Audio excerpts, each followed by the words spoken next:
Olá, pessoal. Dando continuidade à nossa aula da disciplina Enfermagem do Trabalho, trouxe agora um pouco do contexto histórico, para que a gente entenda como é que a saúde era vista antigamente e veja a diferença de como mudou de lá para cá. No período pré-cristão, como que acontecia essa assistência à saúde no período pré-cristão? As doenças eram tidas como castigo de Deus. Uma pessoa que estava doente, ela era abandonada, porque as pessoas acreditavam que se uma pessoa estava doente, ela teria feito algo muito ruim e Deus estaria punindo essa pessoa por algo ruim que ela fez. Então, não tinha muita assistência à doença, assistência à saúde, para que essa pessoa recuperasse sua saúde, para que ela melhorasse. Era visto muito como um castigo. Então, a pessoa que ficava doente, ela era deixada lá, a família, se fosse um membro de uma família, um idoso, ele ficava lá esperando até o dia que Deus decidisse o levar, porque ele estava provando de um castigo por algo ruim que ele fez. Quem não tivesse ninguém por essa pessoa, ela ficava abandonada, porque se não fosse os religiosos daquela época, eles não teriam quem prestasse assistência. Nessa época, os únicos que ainda prestavam assistência às pessoas eram os religiosos, que levavam essas pessoas para serem cuidadas, mas sem nenhuma condição de dizer que seria uma espécie de hospital. Tudo era muito marginalizado, como se fosse um castigo. Acreditava-se também que as doenças pudessem resultar do poder do demônio. Onde que isto era muito visto? No sentido das doenças mentais. A esquizofrenia. Se uma pessoa dizia que estava vendo algo que outra pessoa não via, isso não era considerado como uma doença, algo ocasionado pela mente, era ocasionado pelo poder do demônio. Eles acreditavam que aquela pessoa estava sendo usada, eles acreditavam que aquilo era uma manifestação. Então, essa pessoa, os doentes mentais daquela época sofriam muito por isso, porque eles não tinham uma assistência voltada para eles. Eles sofriam da doença e eram castigados pela população, porque eles achavam que era o demônio se manifestando através deles. Então, isso prejudicava muito mais a saúde deles. Sacerdotes ou feiticeiras tinham a função de médicos e enfermeiros. Naquela época, quem realizava a assistência eram os religiosos, os sacerdotes, os curandeiros eram vistos como feiticeiros. Então, eles que realizavam essa assistência por meio de plantas medicinais, de chás, na busca de tornar isso um remédio, que até então não era conhecido. Também, os sacerdotes entravam muito na busca. Como isso era um castigo de Deus, aqueles que acreditavam que era um castigo de Deus buscavam o perdão, na esperança de se curar daquela doença. Aqueles que acreditavam que aquilo era por uma manifestação demoníaca, procurava o exorcismo, procurava uma maneira de se libertar do demônio que estava ali presente para se curar.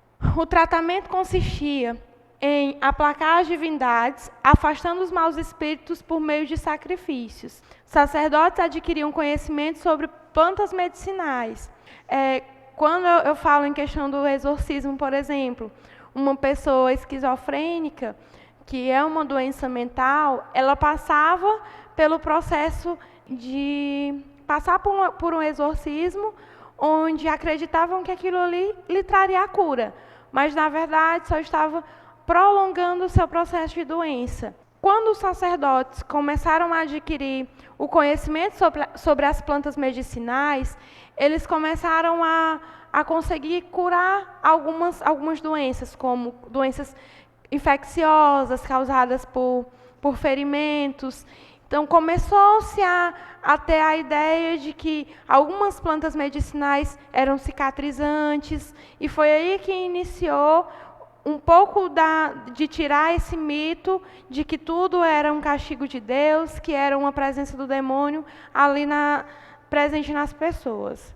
Como que acontecia no Egito? Os egípcios deixaram alguns documentos sobre a medicina conhecida em sua época. Recitação de fórmulas religiosas, prática do hipnotismo, interpretação de sonhos. Acreditava-se na influência de algumas pessoas sobre a saúde das outras. Então, no Egito, eles focavam muito ainda no que acontecia no período pré-cristão. Muita coisa ainda era considerado castigo, muita coisa ainda era visto pelo lado religioso. Foi no Egito também que iniciou a questão da preparação das fórmulas, só que isso era feito de maneira religiosa. Era uma fórmula para um banho, para algo que fosse voltado para os sacerdotes. A prática do hipnotismo, ela começou a acontecer como maneira de busca de respostas para as doenças. A questão da interpretação dos sonhos. Se uma pessoa sonhava com uma determinada coisa, poderia ser previsto que ela iria adoecer porque ela sonhou com uma determinada coisa. Então, era visto mais ou menos dessa maneira. Acreditava-se muito na influência de uma pessoa sobre a saúde da outra. Se eu estou aqui com você, se eu estou aqui com todos vocês e eu não tenho saúde, eu posso lhe deixar doente também. Era visto de uma maneira como se uma pessoa adoecesse a outra. Isso devido à questão das doenças infecto-contagiosas, que um grupo de pessoas que estão próximos, é muito comum que, se eu estou com uma doença viral, as pessoas ao meu redor também estarão com essa doença. Então, eles não viam isso como a questão de ser uma doença infecto-contagiosa. Eles achavam que as pessoas influenciavam. Se eu estou doente, e eu posso influenciar outra pessoa a estar doente também. Como que era na Índia? Como que acontecia lá? Documentos do século VI a.C.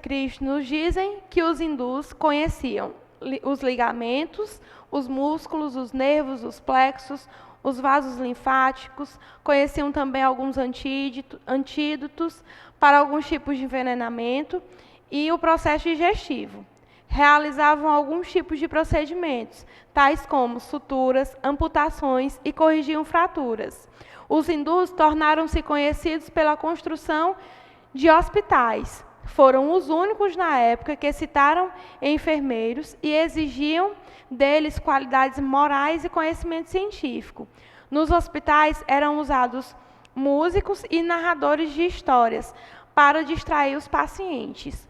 Então, foi aqui onde se teve o conhecimento dos primeiros povos que conheciam o sistema muscular e parte do sistema esquelético. Foi nessa fase onde se tem registros de que as pessoas sabiam do que se tratava as estruturas do corpo.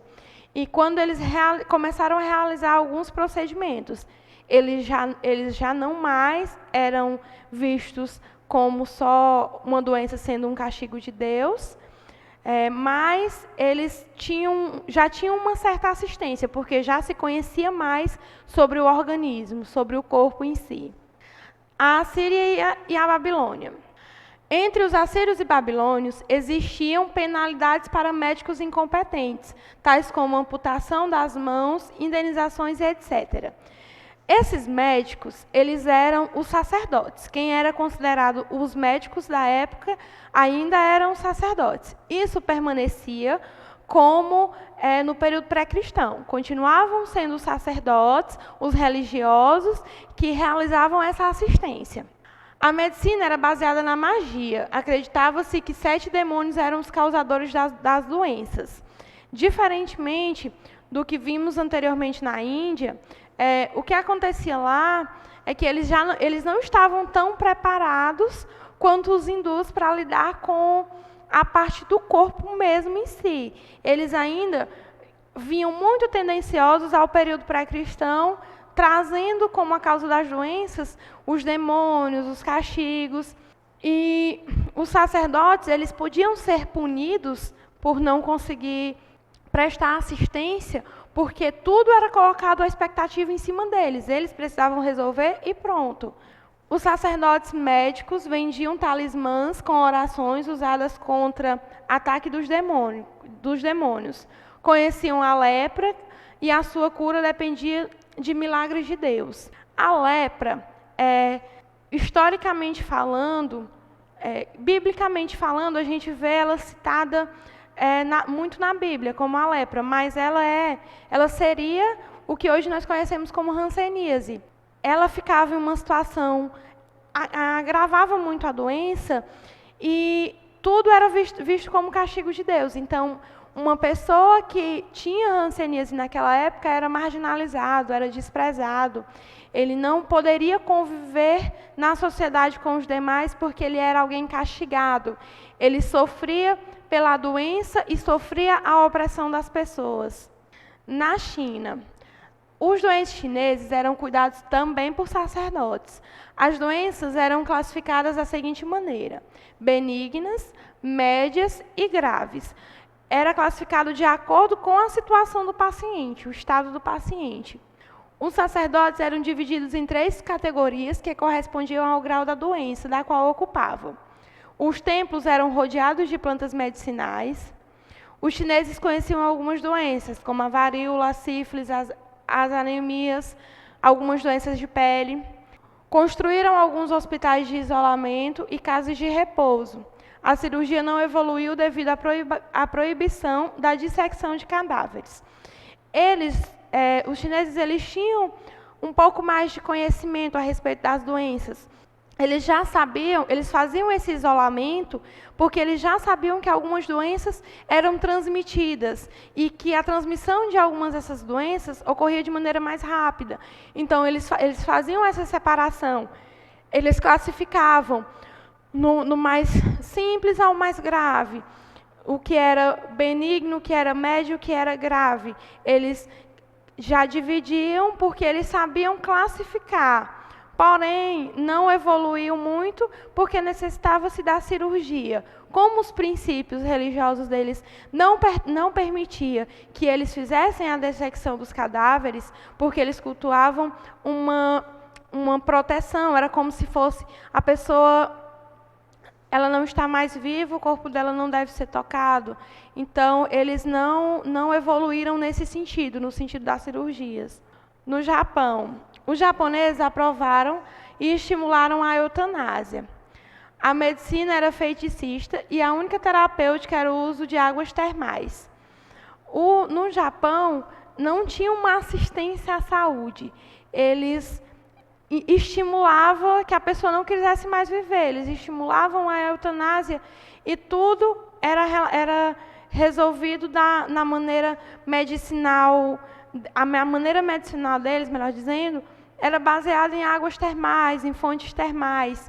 Então, eles não agregavam tanto conhecimento científico quanto aos outros povos, como vimos, como os hindus, quanto os chineses. O conhecimento deles acerca da assistência à saúde era bem mais limitado. Na Grécia, as primeiras teorias gregas se prendiam muito à mitologia. Eles tinham um deus para cada coisa. Tinha o deus da saúde, o deus da doença, o deus da guerra. Então, eles se prendiam muito a tudo isso.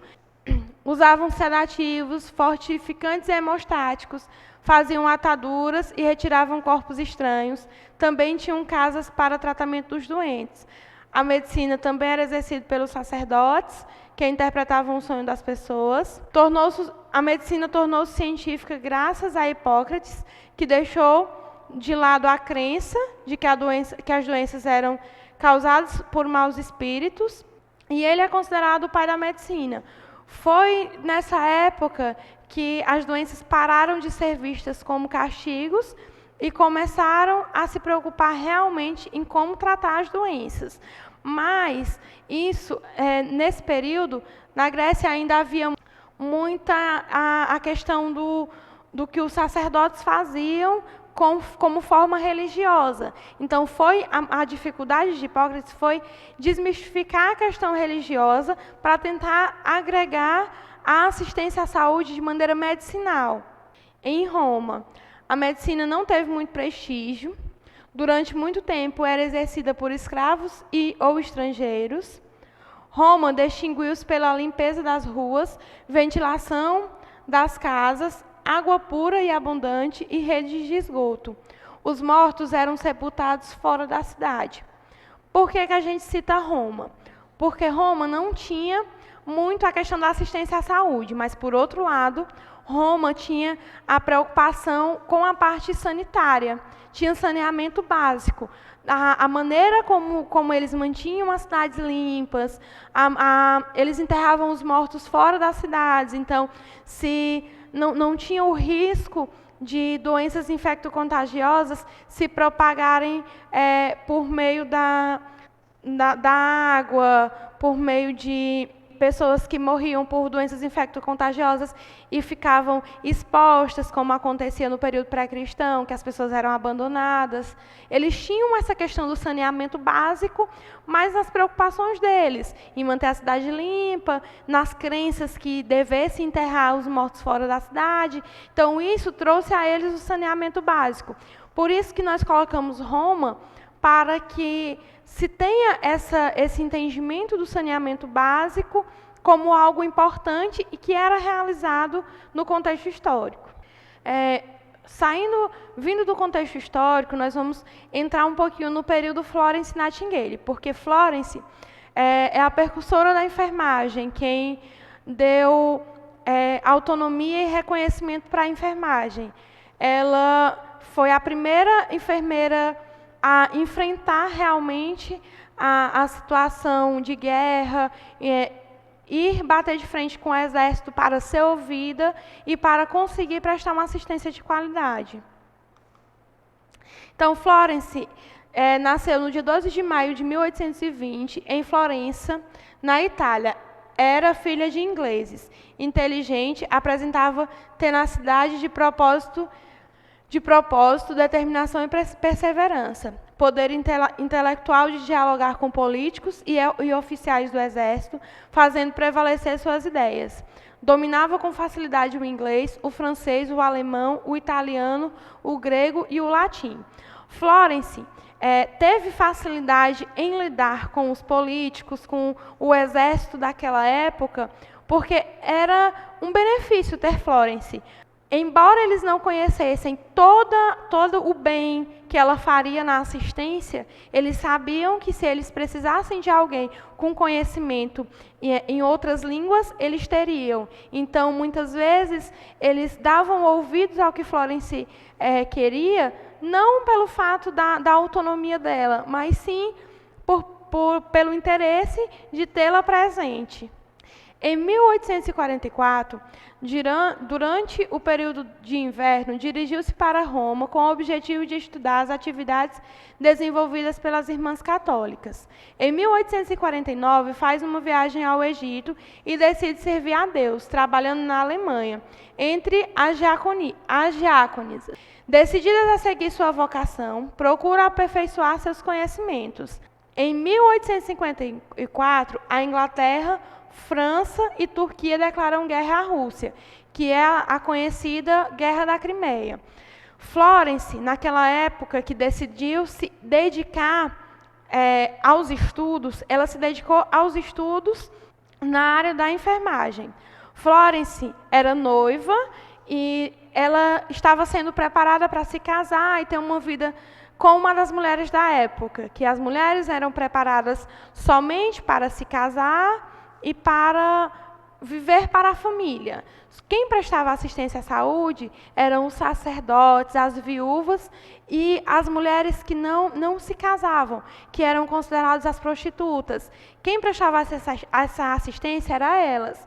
Então, Florence decidiu largar esse plano de se casar e se dedicar a isso, a estudar, se dedicar a servir de maneira religiosa, mas prestando assistência à saúde. Durante sua atuação na Guerra da Crimeia, ela conseguiu fazer com que a mortalidade entre os feridos de guerra diminuísse consideravelmente. Naquela época, a mortalidade entre os feridos era assustadora, atingiu 40% entre os soldados internados. Então, Florence não hesitou a ir para esse cenário de guerra para cuidar desses soldados que estavam lá sofrendo sem assistência. Ela desenvolveu todas as atividades possíveis, desde a organização do trabalho até a limpeza do chão. A mortalidade diminuiu de 40% para 2%. Os soldados fazem dela o anjo da guarda, e ela foi imortalizada como a Dama da Lâmpada. Florence, ao chegar lá no alojamento, percebeu que não havia condições sanitárias, que todos os doentes, independentemente da gravidade, estavam juntos. Então, ela começou a fazer a seleção. Os pacientes mais graves eram colocados em um setor, os pacientes que estavam com membros amputados, com a parte ortopédica separada, a parte infecciosa separada. Então, ela teve esse controle e, a partir disso, ela reduziu o índice de infecção, fazendo com que o índice de mortalidade também reduzisse. Ela é imortalizada como a Dama da Lâmpada devido ao fato de que ela percorria o alojamento com a lâmpada, verificando se os soldados estavam necessitando de alguma assistência que ela pudesse prestar naquele momento. A partir do período de Florence, foi que a história da enfermagem se fortificou verdadeiramente e se expandiu pelo mundo. Então, nós vamos falar um pouquinho agora sobre a história da enfermagem no Brasil. A organização da enfermagem na sociedade brasileira começa no período colonial e vai até o final do século XIX. A profissão surge como uma simples prestação de cuidados aos doentes, realizada por um grupo formado, na sua maioria, por escravos, que na época trabalhavam nos domicílios. Desde o princípio da colonização, foi incluída a abertura das casas de misericórdia, que tiveram origem em Portugal. A primeira Casa de Misericórdia foi fundada na Vila de Santos, em 1543. Em seguida, ainda no século XVI, surgiram as do Rio de Janeiro, Vitória, Olinda e Ilhéus. Mais tarde, Porto Alegre e Curitiba. Esta é inaugurada em 1980, com a presença de Dom Pedro e de Dona Teresa Cristina, que era sua esposa. As Santas Casas de Misericórdias, elas existiam, mas elas não eram hospitais, digamos assim, para qualquer pessoa, não. Era para as pessoas pobres, para as pessoas que eram vistas como as marginalizadas. Porque quem tinha mais uma aquisição financeira, quem tinha um poder, eles eram tratados em casa, eles não se misturavam com os demais doentes. A Ana Nery, vamos falar um pouquinho agora de Ana Nery. Ana Nery é nossa precursora da enfermagem no Brasil. Ela é quem realizou todo o processo da implementação e fez ganhar força no Brasil, foi Ana Nery. Nascida a 3 de dezembro de 1814, Ana Justina Ferreira Nery, na cidade de Cachoeira, na província da Bahia. Casou-se com Isidoro Antônio Nery, enviuvando aos 30 anos. Não sei se as mulheres da turma conhecem essa expressão, mas sempre brincam que quem faz o curso superior de enfermagem, que se forma sem estar casada, carrega-se a maldição da Florence. E aí a gente brinca que Florence desistiu de casar e Ana Nery ainda ficou viúva muito cedo. Então, a gente sempre brinca com isso. Quando o pessoal está terminando o curso, a gente diz, e aí, será que vai pegar a maldição da Florence também? Mas vocês ainda vão ter mais um tempinho, olha, para não cair na maldição da Florence. A primeira escola de enfermagem que foi fundada no Brasil, recebeu o seu nome. Ana Nery, que, como Florence, rompeu com os preconceitos da época que faziam a mulher prisioneira do lar. Quando Ana Nery ficou viúva, ela decidiu se dedicar a cuidar dos feridos, porque os filhos dela foram para a guerra. Um dos seus filhos era médico do exército e ele foi também para a guerra. Então, ela decidiu se dedicar devido a isso e se tornou alguém com grande autonomia, que prestou um serviço onde se expandiu e se tornou algo que temos até hoje como quem foi a precursora no Brasil. Então, até aqui, nós finalizamos essa parte do contexto do período pós-Florence, do contexto histórico, onde nós podemos conhecer um pouquinho de cada um desses períodos e das precursoras da enfermagem. Eu espero que vocês tenham compreendido o que foi aqui ministrado, que vocês possam ter absorvido o máximo possível, e foi um prazer estar aqui dando essa aula para vocês. É tudo muito novo, isso que a gente tem vivido. É claro que é muito melhor estar em uma sala de aula, rodeada de pessoas, mas, por hora, temos que nos adaptar à situação. Então, eu espero ver vocês logo novamente, e é isso. Espero que tenha sido bem proveitoso para todos vocês. Obrigada.